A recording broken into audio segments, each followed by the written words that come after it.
Hi, how you doing? It's Jeff Sinker back again, bringing you another lesson. This song, if you don't know it, probably I'm playing it wrong, Can't Stand Losing You by the Police. Sounds better with the drums than the bass.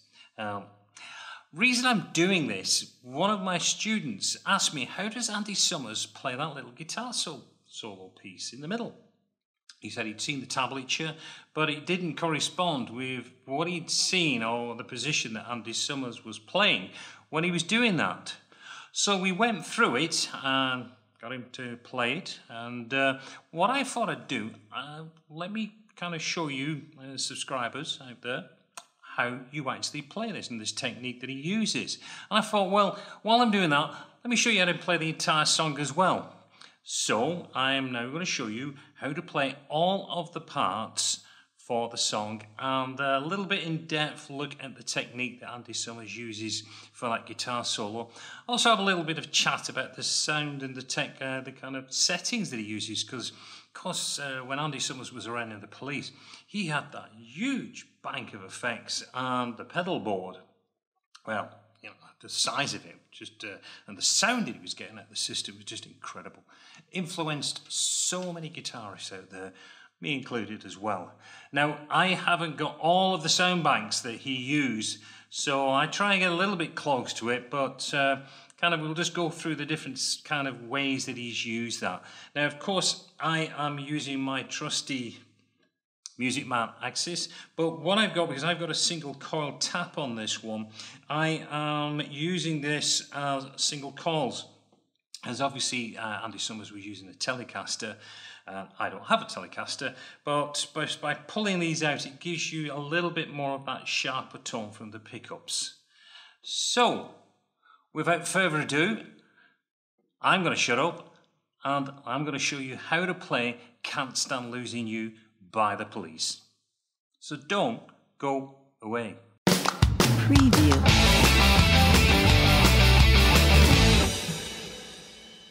Let's have a look at the little opening section that he's playing. They're very easy to play this. We're just using a standard kind of open string D minor chord. And then we're going to a G minor chord, but he's only just playing the G, B and the E string. So we're just holding down 3, 3 and 3. Now the count that he's playing on here, we're playing on the 2 and the 4, because the drum does that little kick at the beginning, and then we've got the bass and the drums coming in on that downbeat. So we're coming in 1, 2, 3, 4, 1, 2, 3, 4, 1, 2, 3, 4, 1, 2, 3, 4. Does that 4 times. And from there, we go into the main verse. Now again, this can be quite a little bit of a challenge for somebody just changing the rhythms here, because we are going from that 4, and then we're moving across to the 1, 2, 3, 4, 1, 2, 3, 4, 1, 2. And then we're going on the count to the 1, 2, 3, 4. Now you're probably thinking, oh, that's easy. But I'm sure when you first start doing this, you're going to miss that count. You're going to come back out onto the 2. So I would practice going into that verse section, which we're going to look at now, a little bit more gusto, especially because I'm going to include a backing track for you with the drums and the bass, so you can play along and you'll see what I mean. It's a bit like Roxanne, where the timings kind of throw you out because the way the drum is playing on the upbeat. So, got that section. Now the verses, which is a D minor. We're going to go D minor, and then we go to this A minor, but again, we're only playing the 5, 5, 5 on the G, the B, and the E. Then we go back down to this G minor. So the verse goes like, so it's going D minor twice, A minor twice, and then the G minor 4 times. 1, 2, 3, 4.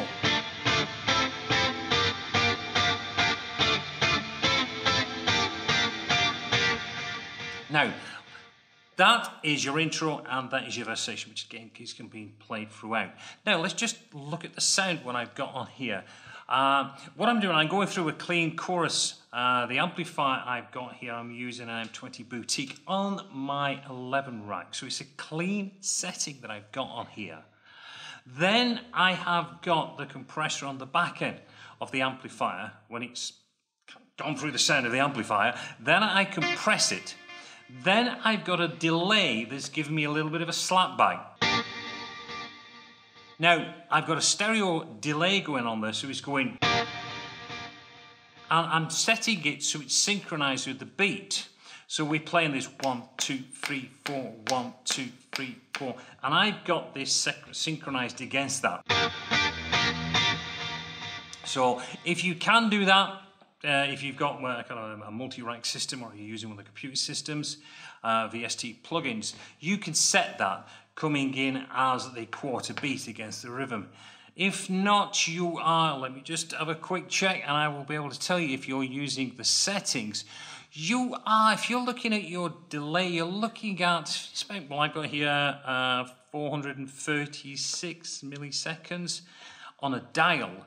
You are looking at 9 o'clock. So if you think clock dial on your settings, you are looking at 9 o'clock. That, you can play with that, but what you are trying to get at 1, 2, 3, 4. So the delay is fitting behind that. So it just thickens it up when you go behind the chords.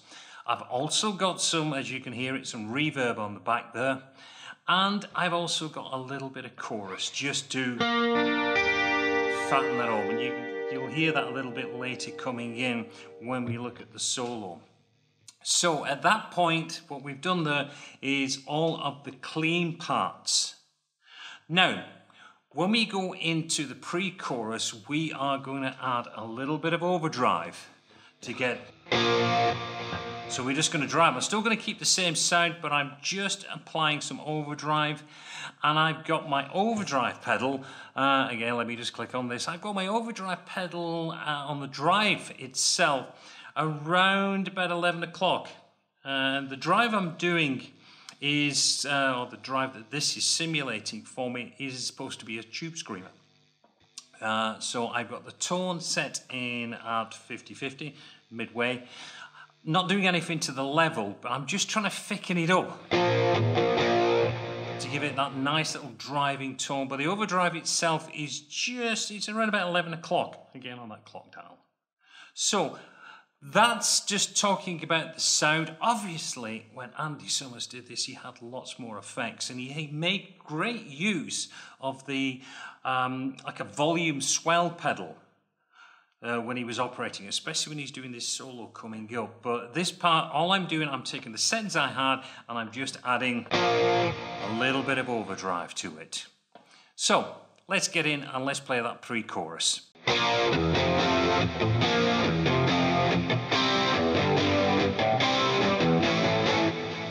Right, I'll stop it there because that is that pre-chorus bit which we play a number of times.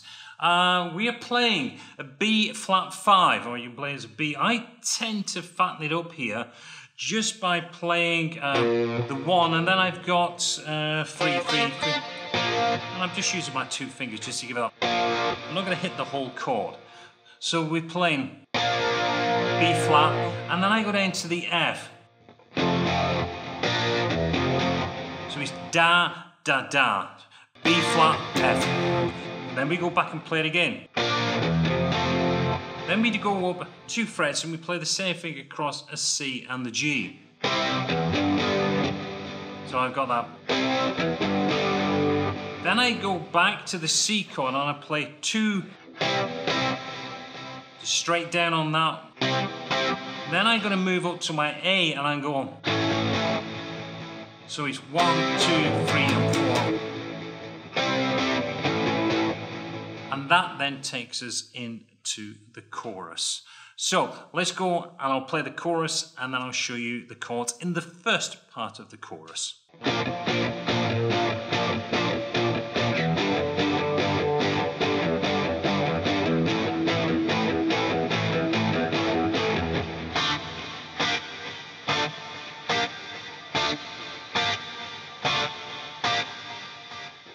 Okay, this First chorus, slightly different than the next chorus and also the outro, even though it sounds like a chorus at the end.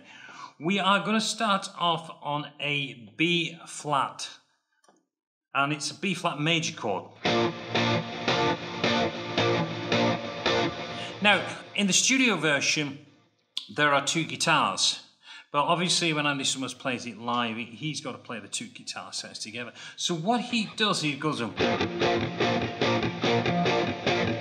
So you go. So I'm playing. So I'm doing a down, and then I take my pressure off the strings, click the string. So I'm going 1 and 2 and 3 and 4, 1 and 2 and 3 and 4, because it's 2 bars on that. Then I move down to a G minor, do the same thing for 2 bars. Move up and I play an A minor for 2 bars. And then we go that 1, 2, 3, 4, 1, 2, 3, 4, 1, 2, 3, 4, 1, 2, 3, 4. We're back into the normal. So that's your chorus number 1. Okay, now we're up to that part where this whole lesson is about, which is how does Andy Summers play that little guitar section piece in between. Well, what he does is called a harp harmonic. Now, I don't know if you've heard of that before.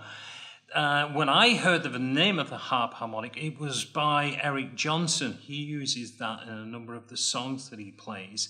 But of course, Andy Summers was doing this way back in time, and it's something he uses quite a lot in different Police songs.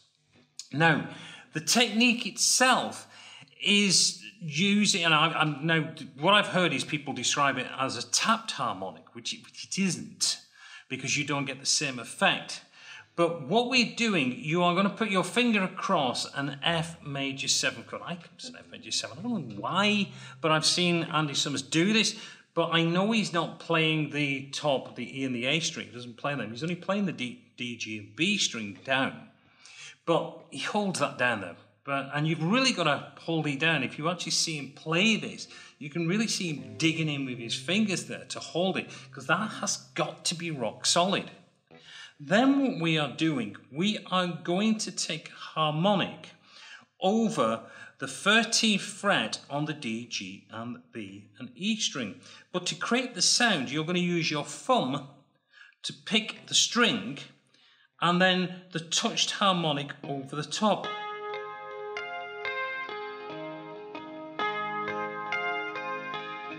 Then you're going to move up 2 frets and you're going to move up to a G minor 7, and you do the same thing here as well. You move up 2 frets here.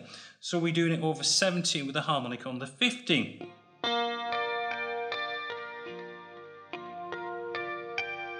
Back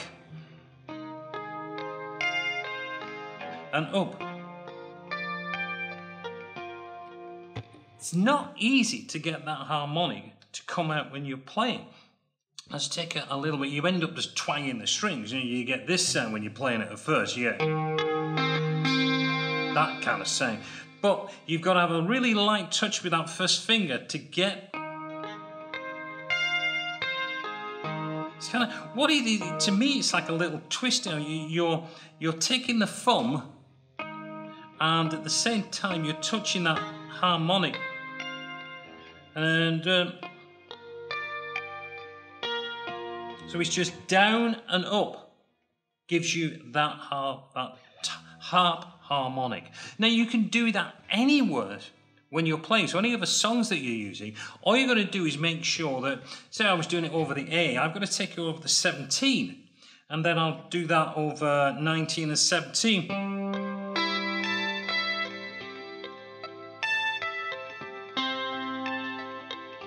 But this first finger really has to push down hard. It can't be, this is where you really make sure that your finger's doing its job on your bar chords. Because if the string is not being held down fully on that flat finger, you're not going to get that harmonic. So that's how you do it. When he was in the studio, we had another guitar that was doing volume swells behind it. Also, they had a keyboard effect in the back of it as well that was giving a kind of this backwards and forward sound. But live, that's how we had to do it. So you'll practice, get that. See, I'm hitting the strings down. And then, but a bit more practice than I'm putting in on this one just to show you that's how it's done though. Thumb, first finger, working down the strings, 12 frets above for the first finger, and just the sheer size of your finger is going to be picking it 2 frets higher. Now, from that section, we go to the part where Sting is just singing. And he's got the bass is just thumping and the drums are cracking away. But Andy Summers is doing nothing until we come back into the pre-chorus, which we've already looked at. So we go into the pre-chorus, and the final part we're going to look at is the outro chorus section. And the outro chorus starts off the same as the first chorus. So we go into that 6, so we go into that B flat, G minor, A minor, back to the B flat, G minor, A minor, then we go up to a C, to an A minor, B flat, C, A minor, there's a B flat, then we've got one bar of going to the C, to the A minor, and then we go straight back into that intro. So that final one would go like this. You would get and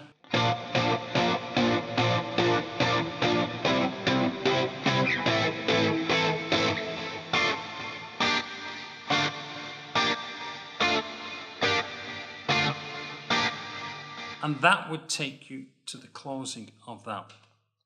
So a little bit different in that closing outro on the chorus section there. So I'm going to send you the tab, so don't worry, all the information is down there for you, so you'll be able to play along with that. And of course, as I promised you at the beginning of the lesson, I'm going to send you, or there's going to be a link there, so you've got the backing track, so you can play at Andy Summers and have some fun. Well, hope you've enjoyed the lesson. And kind of a simple one, as you can see, not too hard. So beginner, intermediate, have some fun with that one. Just watch your timing when you're playing between the verses and that. And of course, practice doing that harp, which is what I'm going to be doing when I have finished this video, because I know I can get that sound a little bit better than what I'm doing at the moment. Well, I'm going to let you go. You did enjoy the video and you are a first timer to my channel. Don't forget, please, please, please, please, click on that subscribe button, click on the bell, then you'll be notified whenever I'm posting any new videos to my channel. Your support, greatly appreciated. I'm really going to try and push to get to the 10,000 if I can in the next few months, so really, really would appreciate if you subscribe on there. And I promise you, I'm going to keep bringing more of these lessons for you. So, until the next time, this is Jeff Sinker, wishing you well. See you all soon. Until then, goodbye.